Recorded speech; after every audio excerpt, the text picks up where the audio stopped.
bai, Elias Kerejeta Zine Eskolan hasi nintzen iazko irailean, orain dela urte bete justo zinemaldiagaz batera, eta bueno, eskolaren partez klaseak edukitzeaz gain, proiektu bat garatzea da helburua, ezta?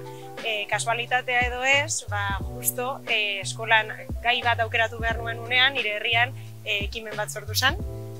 baso bat landatzearen ekimena, eta beraz paraleloan joana zapur bat aurreikuspen askori barik, baizik eta lanean, eskolan ikasten nindoan bitartean, material desberdinekin lan egiten ikasten joan bitartean, joanaz basoaren landaketaren prozesu hori jarraitzen. Eta azkenean udaberriaren iritsierarekin pelikula ere iritsi da, eta egia esan ez nuela espero horrelako harrera edo horrelako estrainaldia izatea, beraz oso pozik. Esan behar dut, onartu behar dut, harritu eta harrapatu ninduela jakiteak lehenengo aldia zala, euskeraz pentsatu eta egindako filmak sekzio honetan sartzen zirela. Eta, harridera honek bi alde dekoz, alde batetik postasuna handia geu izatean, neu eta nagore, oso pozik hartu genuen berria, baina beste alde batetik ere, tristura edo zerbaiten sintoma izan daitekenaren tristura horrek kolpatu ninduen jakine banean, Uste dute eskola bera lusatzeko momentu bat dela, Elias Kerejetan bertan etxean egongo garelako baita ere eta kaleran, baina ikaskide berriekin, mundu osoan zeharrekoekin eta batzutan interesgarriena, irakasleak masterclass hauek emango dituzten zuzendariak zoragarriak dira, eta ia banabil apur bat etxerako lanak egiten ez, baina bebai uste dut ikasleon arteko harreman honetatik ere asko ikasiko dugula, beraz gogotsu, eraman nazaten eta asko ikasteko. Egia da, ezin daukatu kriston aitortza dela egin dozun lan hori norbaitek gustuko izatea eta balioan jartzea izugarrizko aitortza eta horretatik hasita indarrak emoten dotzuz jarraitzeko, eta hori asko da, baina beste alde batetik ere eta horrek ere apur bat harritu nau, zelako arreta jaso dugun medio desberdinetatik, bainagorek eta biok, eta horrek espero dut nire izena edo jendeari apur bat ezaguna egitea eta oraintxe hasten ari naizen hurrengo proiekturako bultzada izatea bai. Egia da gaiaren inguruan, apur bat basogintza politiken inguruan, monokultiboaren inguruan, inguratzen gaituen naturaz eta gizakiok beraiekin daukagun harremanez eta interbentzioaz hausnartzen manera mala denbora, baina igual ikuspegi zientifikoago batetik edo kasetaritza erreportaje ikuspegi batetik, duela 3 urte edo hasi nintzen ia inguruko baserritar desberdinekin elkarrizketak egiten, eta baneukan gogoa zerbait egiteko gai horrekin. Eta izan da zoragarria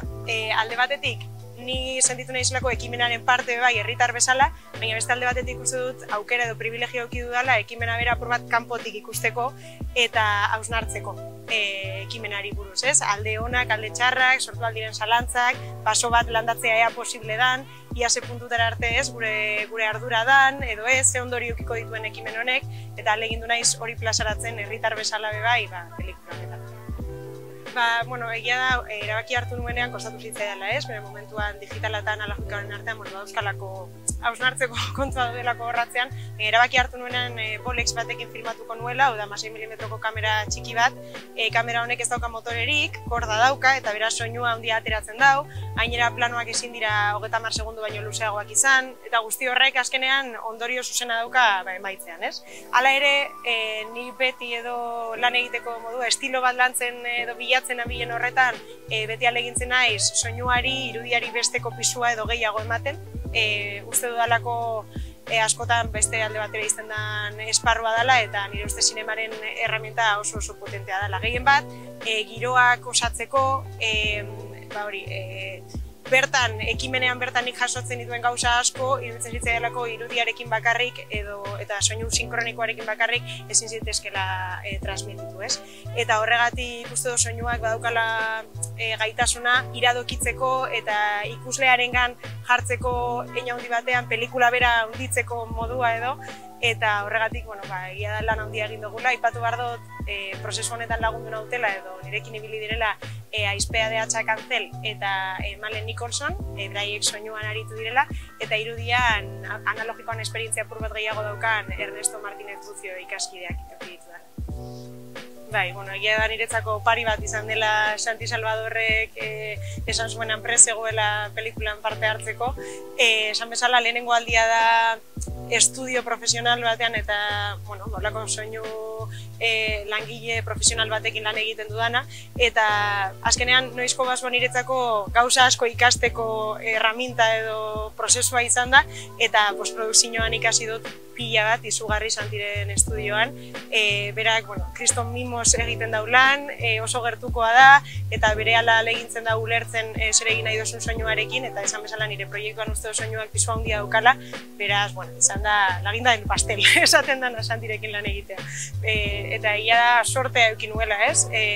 Maider Oleaga izan da proiektu osoan zehar nirekin laguntzen bidaide eduki dudan tutorea, eta bere bitartez lortu nuen Santirekin lan egiteko aukera, eta zoragarria izan. Egia da postpunto bata heldu zala postprodukzio fasean, hau da, Santik berak proposatu zidala, uste zuela aukera geneukala eta zentzua zeukala, behintzat noizko basoaren bertsio bat postpunto batera eramatea. Baina egia da nik pelikula editatzerakoan eta soinua lantzerakoan ez dudala horrela egin, estereoan egin dudala lan. Beraz, esan daiteke noizko basoaren bi bertsioa daudela, bat agian errezagoa dena entzuteko eta nik uste baliagarria ere bai, baina aukera egon da soinua mugitzeko, ez? Eta soinuaren bajuak lantzeko eta beste sakontasun, beste kapa bat emateko onartu egin nuen. Baina badakit, kontziente naiz, hein handi batean film hau ikusten duten pertsonek ezin dutela esperientzia hori izan. Hala ere, badaukat desira, hurrengo proiektzioetariko bat edo egitea, pase pribatu bat edo ean herrian egitea, ez? Ekimenean parte hartu duten pertsona guztientzako omenaldi bezala, eta leginduko naiz, haber posible dugun postpunto bat hori ere eara eramatea, ez da gizilan egingo dugun, baina, ez dut merezi duela lerenik. Egia da ni distribuzioaren munduan eta honan apurua galdutan nagoela eta horretan ere ikasten nabilela, baina bagabiltza beste jaialdi batzuetara bidaltzen, bai Euskal Herri mailan, hemendik kanpora ere, ahalegina atea joko ditugu, ez dakit zabalduko dizkiguten, baina bai, asmoa bada hurrengo urteetan zehar, urte parean zehar jaialdietan ikusi ahal izatea, ez? Eta gero gustatuko litzaidake esan zabal ikustea filma, orain arte egin dudan film guztiekin bezala nire Vimeoan jartzen ditut, eta alduen eta nahi duen pertsona guztiek eskura izan desatu. Bai, beti eduki behar da zuzen esku artean, eta uste dut, zentzua daukala Elias Kerejetako prozesuaren ostean, film honen izan duen harreraren ostean, erronka handiagoei erroka handiagoetan murgiltzeko gogoa eta asmoa daukat, eta horretan nabil. Aipatuko dut fikzioan sartzeko gogoa daukadala, eta segurenik prozesu oso luzea izango dela, orain hasten badut ere hemendik urteetara jasoko dudala horren emaitza, baina bai, banabil lanean.